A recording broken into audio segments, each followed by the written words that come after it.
جس چیز کی تعریف کر رہے ہیں آپ، تو تعریف آپ یہ تصور ہے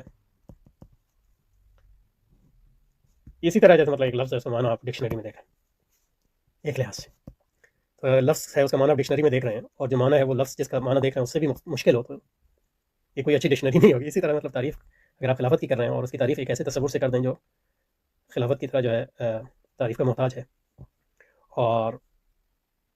تو یہ کوئی اچھی تعریف نہیں ہوگی۔ لیکن یہ کہ شاہ صاحب خلافت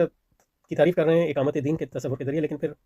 اس کو دیکھتے ہوئے کہ اقامت دین خود جو تعریف کا محتاج ہے اس کی اقامت دین کی بھی تعریف کر رہے ہیں، تو اس لحاظ سے اس میں لیئر بنے ہیں اس تعریف میں کہ خلافت کی تعریف کی ہے اقامت دین سے، یعنی خلافت کی پھر یعنی اس میں